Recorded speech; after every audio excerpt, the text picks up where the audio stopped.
This is the Home Service Expert Podcast with Tommy Mello. Let's talk about bringing in some more money for your home service business. Welcome to the Home Service Expert, where each week, Tommy chats with world-class entrepreneurs and experts in various fields like marketing, sales, hiring, and leadership to find out what's really behind their success in business. Now, your host, the Home Service Millionaire, Tommy Mello.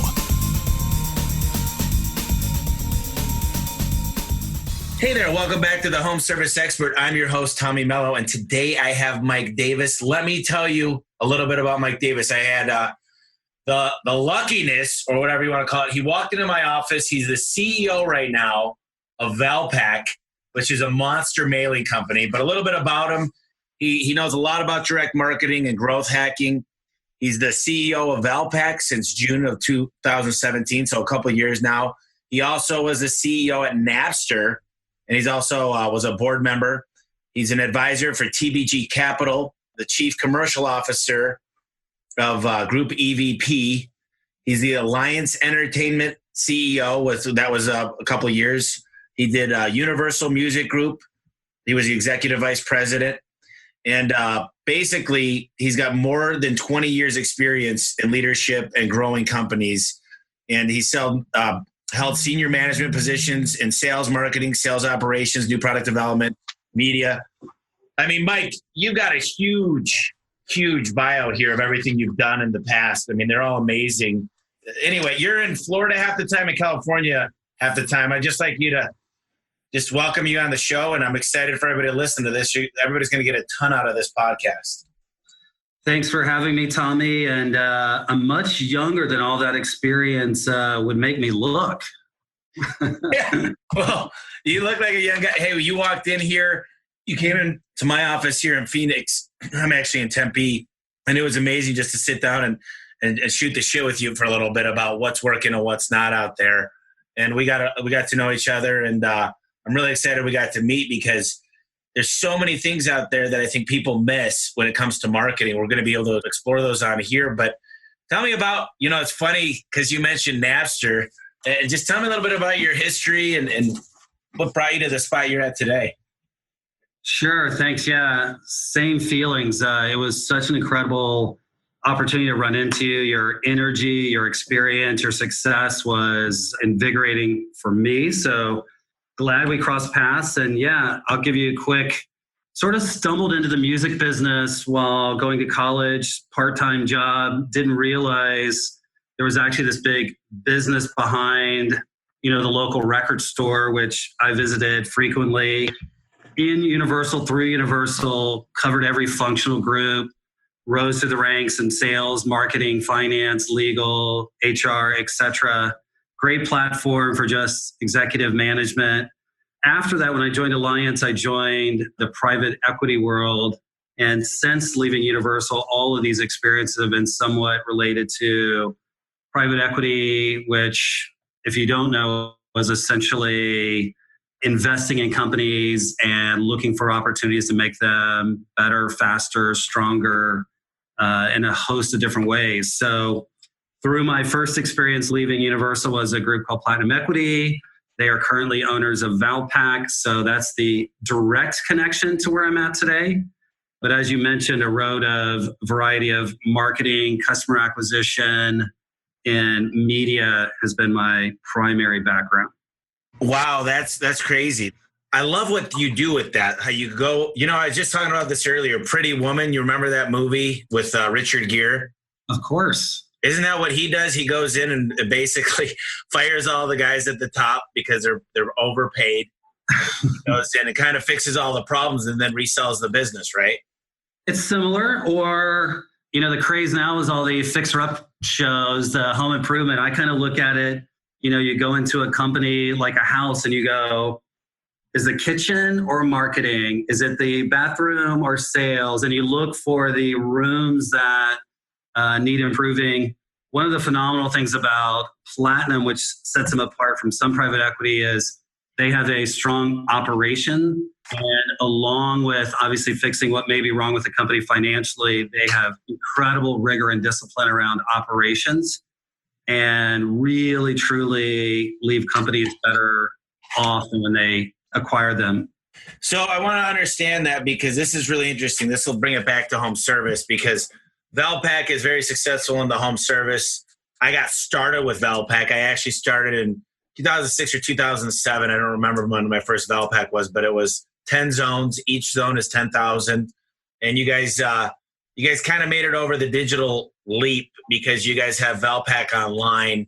And tell me a little bit about how Valpak relates to what you did before, with the music and the PE and all this stuff. Well, most companies, Tommy, from our experience, my experience, are made of three things. Products, so you're selling a product or a service. A technology, how you touch, how you talk to, how you manage, and people. So Valpak, I think, aligns perfectly, which phenomenal technology, best in class, distribution, facility, logistics, printing, all of that. So really, and you address the people and the product. And I think most companies, you start with a brand, you have a clean, simple message on what you're selling and some interest in driving awareness of that product, whether it's music at Universal, whether it's your e-commerce service that you provide at Alliance. It is where we started here. I feel like our nomination to you as a client, Tommy, is open rate. So the brand, just like, you have a brand with music, we Valpak have a brand, and my obligation with the marketing staff and the content people here is to make Valpak interesting. So every time it's touched in a mailbox, there is a demand to open it. Because obviously if we get open rates at a certain rate, then the trickle down in the productivity and the ROI for our clients will be there. So demand creating, brand awareness, pretty much runs through every business that sells a product or service. Let me ask you something. This is just a random thought, but to increase demand, what are some out of the box ways that you guys thought about getting a higher opener rate? I mean, I know Valpak is I think you said how many people actually recognize the brand, and it's super high. But other than that, than the brand itself, which is super, people are loyal to it. It's been around a long time. Tell me a little bit about outside of the box ways to increase demand. Yeah, there's a 91% household awareness of Valpak. So a tremendous amount of the U.S. population knows the name Valpak, or sometimes called Value Pack. It's been around 50 years. One of the outside of the box ideas we did this year that we're very proud of from a company and a cause is we partnered with Susan G. Komen. If you don't know, one of the leading cause-related organizations around breast cancer. So our October envelope was dedicated to Susan G. Komen. It had the beautiful pink ribbon, and our clients could participate and donate to Susan G. Komen and have a pink border around their advertising. And the Susan G. Komen success, the client awareness, the prospecting around it, and the clients that came to us after it were phenomenal. The results were tremendous. Obviously, the company felt incredibly proud. So the employees are also reinvigorated, which is a key part of driving success at a company. So Susan G. Komen in October was an outside of the box, really exciting from our clients, the company, and our employee perspective. Is one example of driving awareness and open rate. I love that. That's genius. And it's a good cause. So congratulations on that. I sometimes find that the smaller home service companies and small business now, I believe, is that it's 25 million and under. So most people listening are typically small business, and there's nothing wrong with that. It's actually a good thing because there's a lot that can be changed faster with a smaller business. But we get these titles, CEO, CFO, CTO, COO, and you got the CEO, which is the executive officer, and then you've got the operations officer, and then you've got the technology officer, and then you might have a finance, the CFO. And I think we all have these people. I just call it my accountant. I call it my general managers, my operations. So to bring it back down to earth here, where most people understand it, is we've got all these people around us that basically they're not as fancy titles, but I kind of wanted to ask you, you've been at a lot of companies, you've been the CEO. or you could be the president, the founder, the owner. There's so many different terms for different things depending on you're a publicly traded company, so it's different. But for small business, can you go through each role and how you think it pertains to a home service company and what those roles look like and why they're important? Yeah, definitely. I know that probably caught you off guard, but you got a lot of experiences. Sometimes we wear multiple hats. So there's not, this isn't right or wrong. I just want, from your perspective, since you've worked at some really large companies, to kind of define it and try to bring it back down to a home service niche. Well, they all are incredibly vital and play different roles and are the check and balance in creative ideas, constructive ideas, productive ideas, because they can all lead you astray. Along those lines, and right before I answer it, one thing that I've witnessed looking at 50, 60 companies to acquire over the last 6 or 7 years and meeting with a plethora of all the C-suite, the one thing that I've seen, Tommy, that's really vital, especially in the early stages, is stick to your core. When you are doing a service, really master that service before you start adding other accoutrements to that service. And one of the things I think a great C-suite, or as you said, operations, accountant, etc., is to keep you grounded and keep the check and balance in your core. A CEO, an entrepreneur like yourself, I'm guessing, has a lot of ideas daily, right? What if? How come? Why? And one of the great things a great CFO does is says, time out. How big is this, Tommy? Is this $1 million idea, $5 million idea? And try it. And I think organically helps you prioritize what to chase. Same thing with an operating executive. You're an entrepreneur. I'm guessing you send 25 emails a night on what if, and what if we did this in the garage doors and this and that and faster. And I think a great operations person also does the same and says, hey, we do this, and what about this? And the timing of this, and we're trying to expand here. So I believe they all play a very organic role in prioritization of key goals of the company, balance of those goals financially, balance of those goals from a throughput, and managing oftentimes a leader that is filled with how and why and let's grow, which is what makes a company thrive and become a company, but sometimes can be, I think, the distraction and train wreck if not managed by a great group of executives around you. Yeah, I've really come to that realization in the last 60 days. And there's a book called Rocket Fuel, and it discusses a visionary versus an implementer and the VI relationship. And Simon Sinek talks about it too. And this is not the author, that's the Finding Your Why.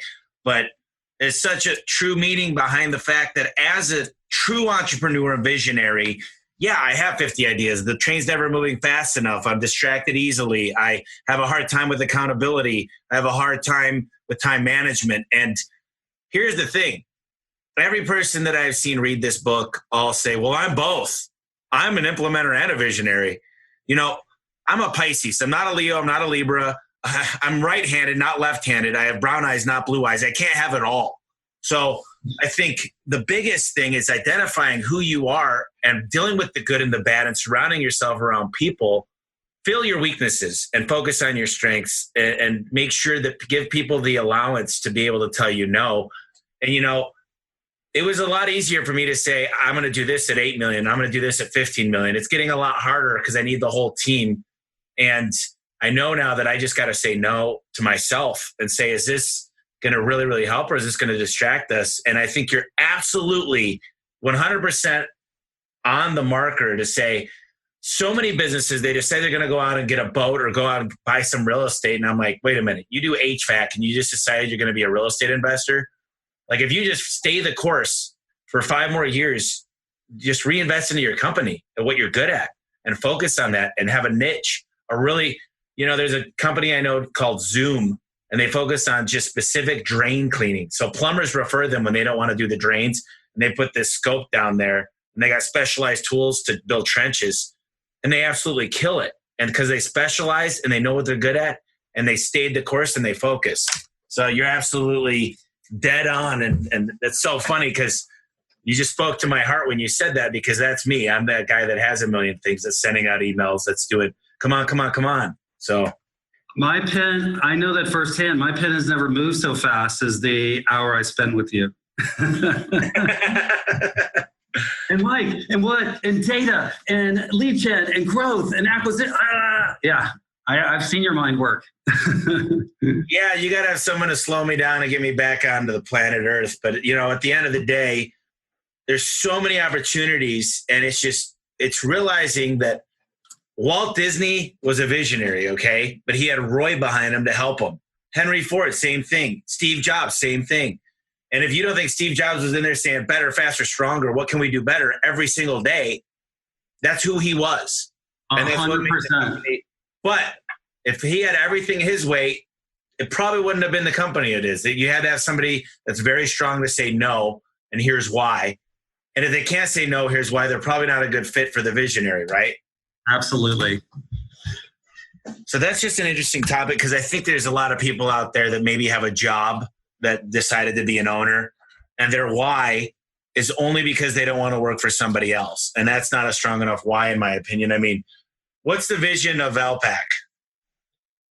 Our why is to deliver A, value for our clients like home service, and B, deliver value for end consumers that are managing a personal budget and give them the opportunity to have and secure and own and invest and fix the products in their house that they've worked hard for. So we love delivering value to our immediate client, home service businesses. And we have an extreme why and passion for having leads generated, calls generated, and people walking in your store. Our service is our why. And a byproduct of that is the end consumer getting a great value for the services and products that our clients provide. So what do you say? There's a lot of home service experts and businesses that are listening that might say, Valpak, I don't even open my mail. I don't care what it is. I'm not really going through coupons. What do you say to those people? What's your first response? It's unequivocally not true that we have metrics around call tracking and website attribution. And we have testimonials every day from 50 years of clients being in our envelope. We have clients, Tommy, that have been with us 30 plus years. Those people don't surrender their marketing budgets because we don't work. It's day in and day out. In most cases, people want more distribution from us and ask, how can we you're our number one lead generator. I want more. Are there more envelopes to be in? What else can we do on top of what we do?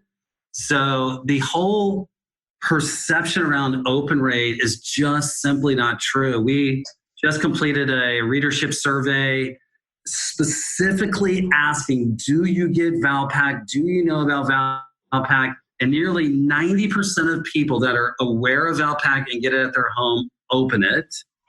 80% of those people look through it in totality, every single offer.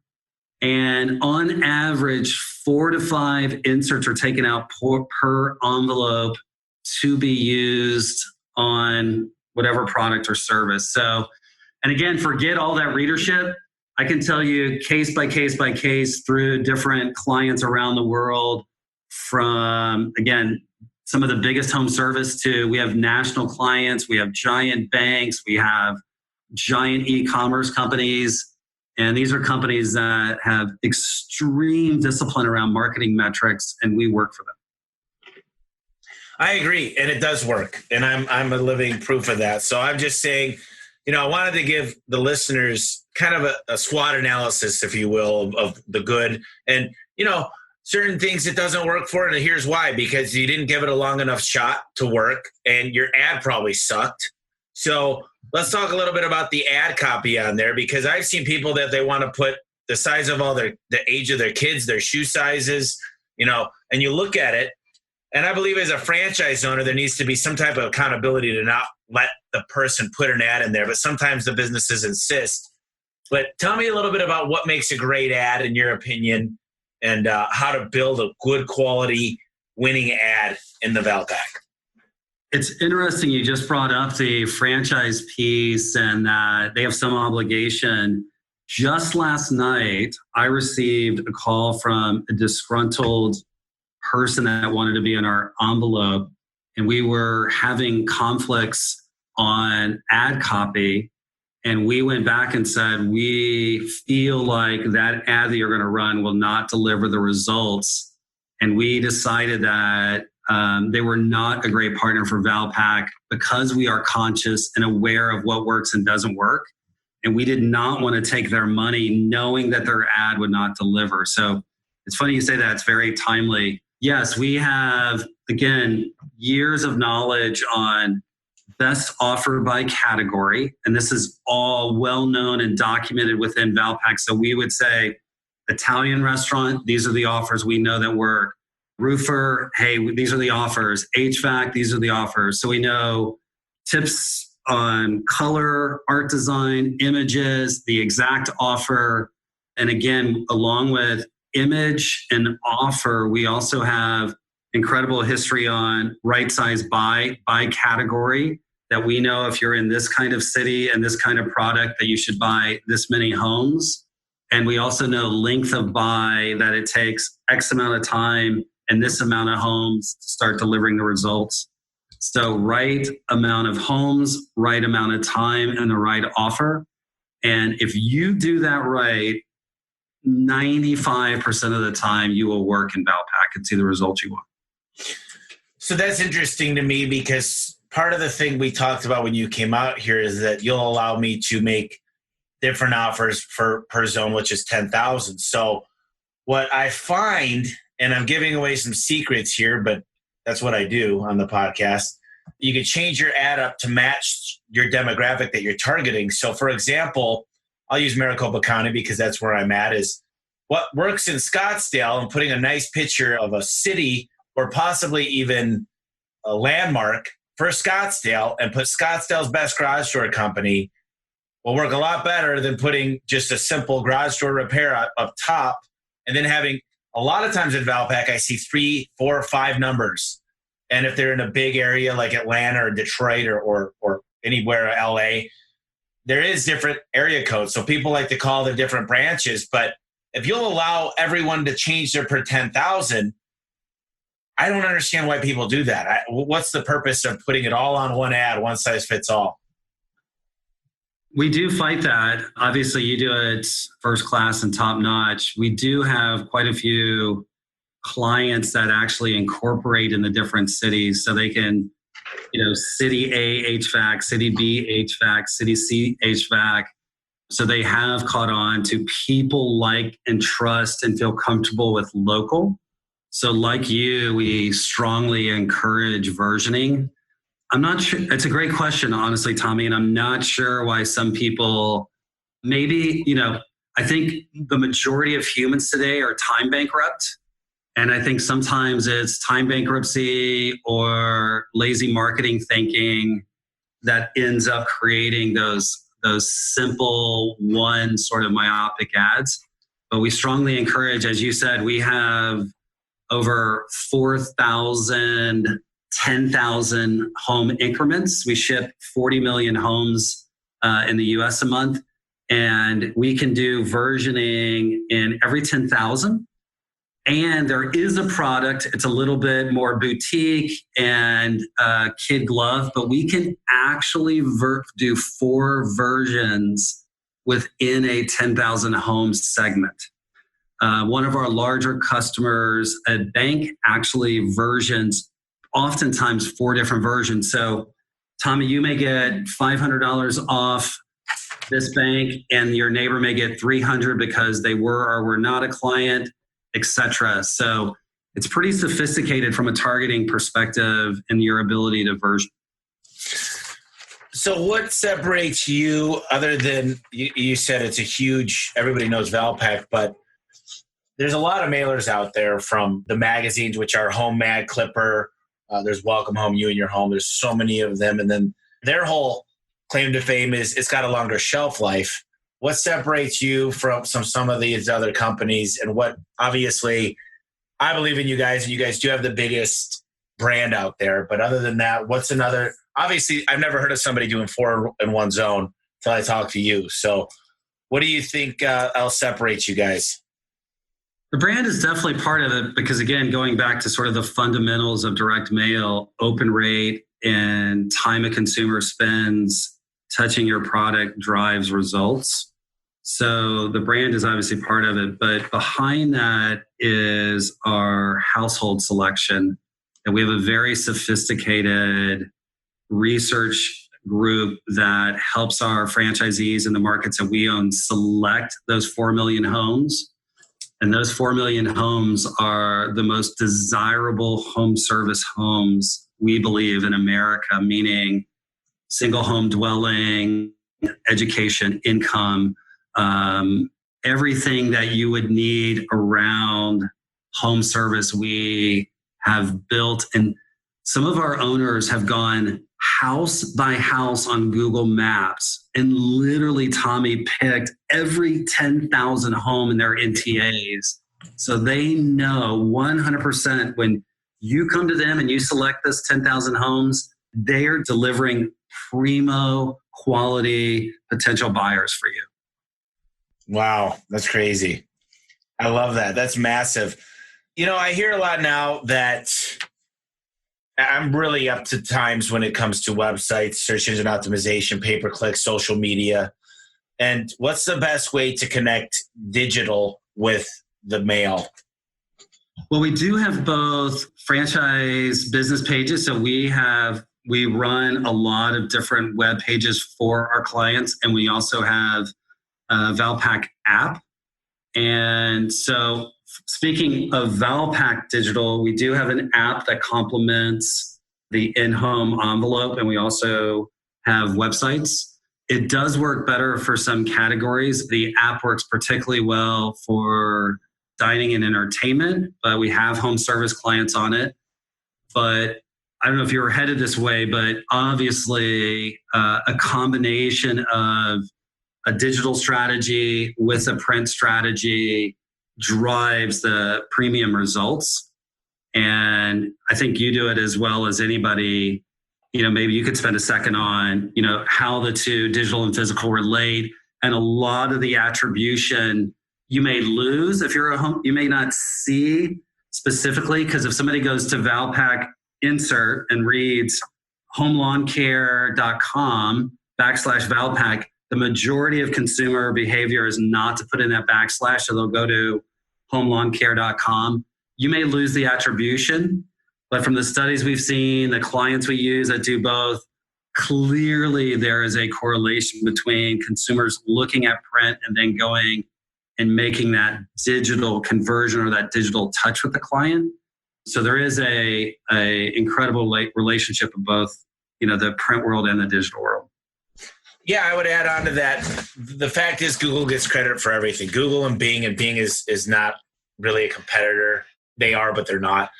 Google owns the majority market share of online searches, and Facebook is coming around with a few things, and Amazon's got some good things going as well. But most of the traffic gets attributed to Google, and the attribution is tough because you're right. They want to go look and how's your company rated? So they might call the Yelp number, although they found you in Valpak. And what I found is most TV, radio, billboards, when you're doing the stuff that's going to grow your brand, the attribution always goes to Google. And what I found as well as when you do a TV, radio, or billboard and you say, look for us in your local Valpak goes up significantly. So the radio didn't get the attribution for the mailer. Or it didn't get it for the radio that came through the mail. So what you got to look at is it as a whole. And if you don't look at it holistically, you're making a mistake in your marketing. But you want to make sure to keep an eye on your marketing, that if you're getting some type of response, and mine is usually I try to 1 in 5, which is 20%. So if I'm spending $5,000, I try to get $25,000 and I hit those numbers. Yeah, you got to be good at sales. And I'll tell you something else real quick that Mike, you gave me the podium here, but most people that do sales, they don't know where they come up with their pricing. So they need to add their marketing. They need to add their indirect costs. They need to add a very comfortable salary for themselves and their staff. And then they need to add in their widgets or their labor hours, and then divide that into the widgets that they sell with a nice, comfortable profit, which is 15%, 10%, 20%, wherever you're at. And that's how you come up with your pricing. And if you can't charge that pricing, you shouldn't be in business. So I find that most people that say Valpak might not work is because they're not charging the right prices to make money and be able to pay for that piece. The only thing they can make money on is Home Advisor or a Groupon deal or a word of mouth. And hey, look, if these people are happy with that, they're probably not the right customer for Valpak anyway, because they can't handle any more business and they're not scalable and they're working in the business every day. You know, I heard a weird stat the other day on a podcast. 95% of all plumbers fail within the first year, and 97% of those actually never make it out of their truck, meaning they're never in an office. They're riding, doing their own toilet repairs, hot water heaters, drain plugs, whatever. So you want to work with real businesses that have an office that you could go to, that are actually working on the business all the time, that have a call center that answers their calls. And most of the business you get thrown in front of, especially your reps, which would be the franchisee reps, probably find it hard to find people that are really good at marketing. Am I right on that? Yeah, we have 40,000 customers on average. So you can imagine we range from the people literally that started their company yesterday to companies like yourself that are sophisticated in strategy of marketing as well as measuring of marketing. So yeah, we run the gamut. It's interesting. One of the things you said is fascinating that we published a white paper on is call center vernacular, dialogue, closing, that oftentimes when somebody comes to us, especially in home service, and says Valpak isn't working, we record every single call tracking opportunity. So we go back and listen, and we have found some great opportunities to improve our clients' call center activity. It's vital once you get somebody on the phone that you are knowledgeable, kind, exude confidence and first class. Today, I'm sure you know this better than I do, consumers expect best in class service, period. And if you're not delivering that right away, you should be concerned for your business. Well, yeah, absolutely. I mean, you got to deliver amazing service. And most people don't take the time to leave a good review unless they witness exceptional service. And I like to leave a little something in the front of them to say, just so you know, Mr. Smith or Mr. Davis or whoever you're speaking with, we expect 5 out of 5 service. And if any time you fall below this amount of service, I want you to let me know. And what that does is stage them to leave a review, an exceptional service. So I think that this new day and age, and I think a lot of people don't like me when I go into a new city, and they hate me actually, because they were the Yellow Book guy. They were the guy that for the last 40 years, they owned it. They got the double or triple truck. And then they go, who the hell is this guy that comes in? He's stealing our employees. He's out marketing us. He's showing up in nicer wrapped trucks, and he's charging way more than us. And he's ripping people off, but they don't understand that my prices come from a simple formula that says we need to make money. And the old Yellow Book days are dead, and they still don't have a website or use it very often. And it's a scary thing for them. But once they meet me, they're like, you're not so bad. I'm like, I know, but we're coming in to be job providers, and we're innovative. And if I don't do it, somebody will, right? And like you said, you build the price up, and you know that you have to deliver 5 out of 5 service, which means you have to hire the best technicians, which means you have to pay more, which means you have to give them insurance. So your price may be high, but it's high around marketing and quality of product. Yeah, and it is high, but at the end of the day, it's real cost. And so I totally agree. The thing is that price is really, really relative when you're really thinking about it. I used to hire off of Craigslist all the time. And I realize now that I probably never will hire off of Craigslist again, just because The service is so bad that they always got to come back. There's always an issue. I had my roof leak, and there's all these issues that come out of it. And it's just, I'd rather pay the right amount from the right company that actually shows up when they say they will. There's a difference between a rip-off company and one that charges a good amount for what they do, because you want it done fast, you want it done correctly, and you want it done at a reasonable value for what you paid. And those are the companies that can deliver. I want it first to be fast, and I want to do it right. Those are my main two, because that's the avatar I want as a customer. Somebody that wants it done today. Yeah, if you're comfortable getting it done at a good price, really good quality, but don't need it done right away, and you're willing to wait a month for your garage door to get fixed, great. Wait a month for that guy. And when he goes out of town, wait for him to come back on vacation. And when it breaks in the middle of the night, wait for him to get up the next day, because he's not going to do that. He already worked a 12-hour day. So you can't have all three. You got to raise the price a little bit. And that's what we decided. We don't want the price shoppers as much as we want the people that want it done now and they want it done right. You know, we have something similar. We often have price versus value conversations that, you know, some of our competitors may come in and try to undercut us on price. So we are sitting down with a client and they're like, well, you know, competitor Y is cheaper than you. And we immediately try to shift the conversation to value. What is your return? What are you looking for? How many calls do you want? So what? They're $500 and we're $1,000. If we deliver 2x the calls, we're more valuable, correct? So our pricing scenario, we deal in price and value quite often ourselves. And when we can shift a client to value thinking instead of dollar thinking, we generally win. Yeah, that's a tough conversation to have, and most people have a tough time delivering that, but it really shows you got to analyze the results. And if you're not making money in whatever it is, then don't do it. But here's my biggest issue too, is the reason why you get good employees is number one thing is, am I going to stay busy with you? Am I going to have enough work to stay busy to be able to make the money I need to make? Because if I'm sitting around most of the day, I know you can't pay me a big salary. And if it's piece work, I need to have enough pieces to make a good amount of money. And if it's hourly work, I need enough hours to make, so a lot of times that these businesses, yeah, they might be doing good for 2 or 3 guys. But if they want to get to 5, 10, 15 employees in one city for that niche, they need to go to the next level and they need to spend a little bit more on acquisition. Now, if they're doing that, they're going to get a lot happier employees. And there's low-hanging fruit out there. Like I said, Groupon, there's Living Social, there's all kinds, there's Yelp deals, there's Angela deals. That stuff works to a certain extent, but that's only going to get you busy enough. And I'll tell you what, Valpak typically is not, people say they're price shoppers, but price shoppers are really Craigslist and Living Social and Groupon are really big price shoppers. Valpak is a very, very good customer.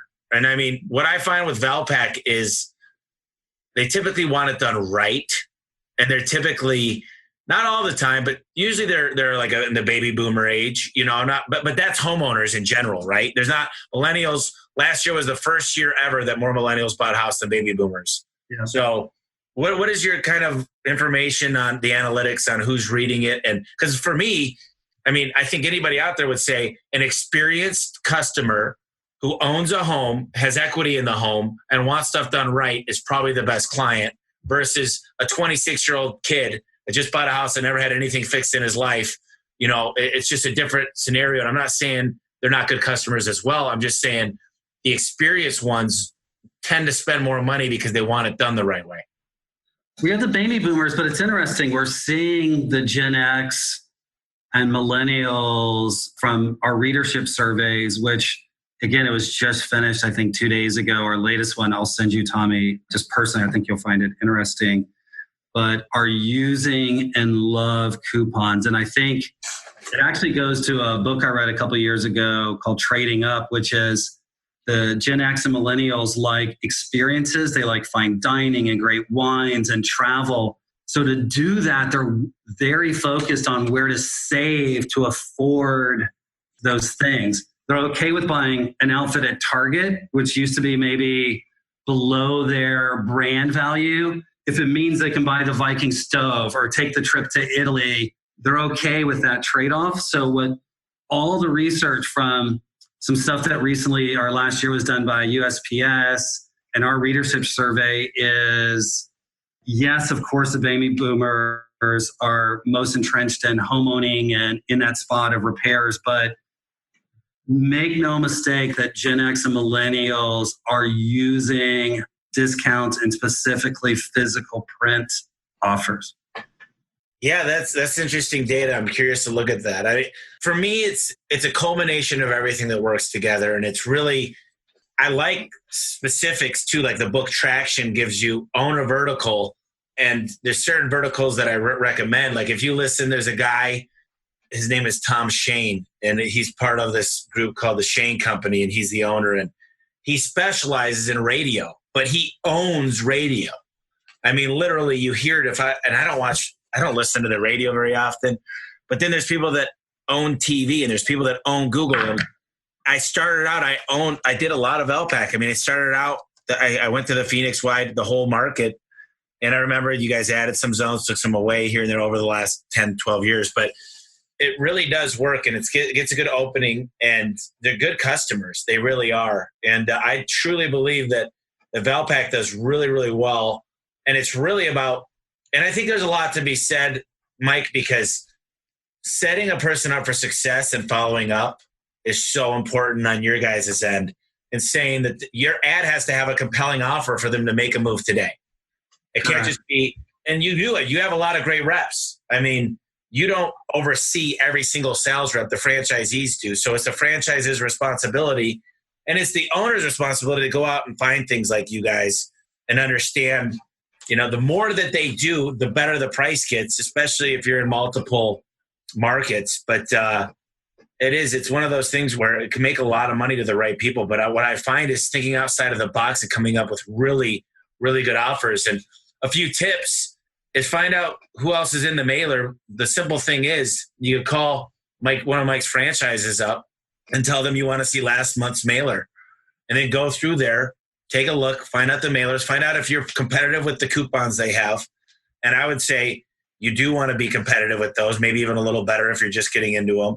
Make sure to have your offer along the right side of it, because people go with their thumb and look at the right side first. And make sure your number is super visible. And make sure you got something concise to where it's not jumbled and it looks like a higher end company. You don't need to have a Taj Mahal $2 million house on there. You want to have a house that's similar to the area. If you're showing a house, or if you're showing anything, make it similar. Like if you're showing a bedroom, don't show one at the White House. Show one of like a neighborhood that would be around there. If you're showing like shampooing their carpets. And these are little things people miss, aren't they, Mike? Oh, for sure. Because right away, again, humans being time bankrupt right now, you make that split-second decision of, oh, that's too expensive for me. I wouldn't have furniture like that. They must want a fortune. Really super smart. And the other thing I can say, Tommy, with confidence is our sales force is looking for long-time clients. They know so much about the space. So if you're new, absolutely, like you said, ask for an old ad and sit down with one of our sales reps, and they will give you the path to win. So if you'll listen, be patient, ask the right questions. We are looking for our clients that stay with us. I forgot this exact stat, but if you stay with us over 5 months, the likelihood of you being with us 10 years or plus is a staggering number. It's like, once you give it a legitimate try, you're a lifer. It works, and listening to the consultants and the sales reps show you the right size buy, the right offer, etc., will set you up. Yeah, no, that's true. I talked to a lot of people that the people that have success with Valpak, they're definitely a better business. I mean, they understand how important it is to book the phone call. So a lot of times you get people that just don't, a simple thing. I mean, I'll be out there in less than 2 weeks to talk to you guys out in Florida. And one of the things that I would set up is a rollover line to a nationwide company like we did, that after it rings 3 or 4 times, it goes to a nationwide inbound, and they simply get the information of the client and say, we'll be back with you in the next hour, whatever you might want to do. But by companies not answering the phone, if I'm looking for a garage door repair or a roof repair or an air conditioning repair or a plumbing repair, I'm going down the list. I'm going to my next coupon, right? I'm going through there, and if I can't find it there, I'll go through my next coupon in the newspaper. I'm going to go online or whatever it might be. But chances are you might get a little bit better because they got that coupon and they'll call back later. But still, don't take the chance. Answer the phones, number one. Number two, book the phone call. And it's a lot of people miss these things. A lot of them do. And I've got a lot of things to run by you when we're out there, but simple little things that make a lot of money that most companies aren't doing. And I'm glad a lot of the people listening, I mean, I just got a message just now via email. It says, hey, I love what you're doing. I listened to your podcast and you mentioned a text messaging software. I'm very interested in the next step, blah, blah, blah, blah. And it's stuff that I always say, build rapport with the customer, educate the customer, and follow up, REF. And so many times we don't do that. We don't do the follow-up. So it's hard for you to be successful as Valpak if the business owner is not booking the phone calls and not selling the jobs and not doing follow-up. Am I right? ABC, always be closing. Yeah. Copies for closers, right? Yeah, exactly. And again, that is some stuff. And along with obviously being an advertising expert that Valpak is, but we do have white papers on call centers and do a lot of stuff to try to help our clients pull those leads through.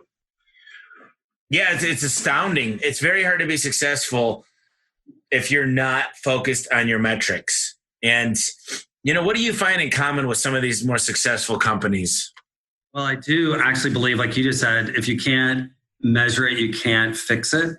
So it is, I love that you said that. We are rigorous about measuring, obviously, all of our analytics around delivering right envelope, right day, right mailbox, et cetera, because we've never in 50 years missed a mail date. When we say it's going to be in a market, it's delivered. In common, I think, again, it sounds a little cliche, and something I said earlier, Tommy, is just details and focus on the core. I think A, as an executive, and B, as a company, I think what delineates people from being rock stars and the rest of the pack are details. People that focus on every last customer service detail, the tone of the verbiage, every last nuance matters to end consumers. Yeah, you're absolutely right. It's really taking the time to understand what's best for that end consumer. Well, I want to, I know that time's running out for you. You're a busy guy. Your appointments all the time. If someone wants to get a hold of you, I've got a spot, homeservicemillionaire.com/Valpak. I set that up because you helped contribute to the book. Great chapter, by the way, when you talk about just mail is not dead. It's still very, very powerful. If someone that's listening, just wants to find out more, that's a spot they could go. Where else can they go to possibly get to the next level and give Valpak a shot? Well, Valpak.com obviously will send you here.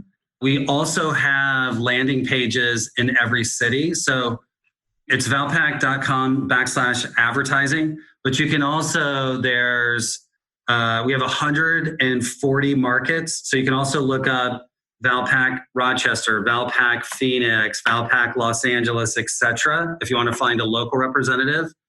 Or you could reach out to me, Mike_Davis@Valpak.com.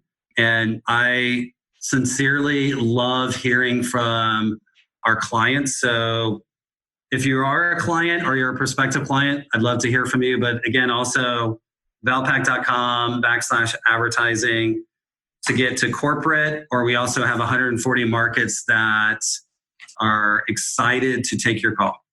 Yeah, that's great. And I want to remind people that micro-targeting is the key. And to get your stuff correct, first thing I do if I'm going to consult a client is say, how do you know your booking rate? I say, how do you know your conversion rate? And they got all these assumptions, but it's so simple just to get on the most basic CRM to grab some of these analytics. And those are so key to getting to knowing if you're getting better or not. I mean, it's basically it's taking your temperature all the time to make sure you're healthy. What is something, so you talked about trading up. Is there a couple other books that you recommend that the listeners check out that talk about, it could be anything from marketing to business? Oh boy, that kind of caught me off guard.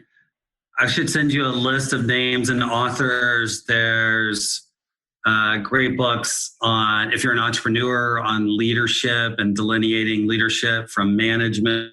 There's Elephants Can Dance is a great book on breaking business models. There's tons of great books on just leadership, good to great and stuff like that. But that kind of caught me off guard about directly, specifically, the space we're in. But don't feel bad. I mean, elephants can dance. Is that what it's? Can't dance.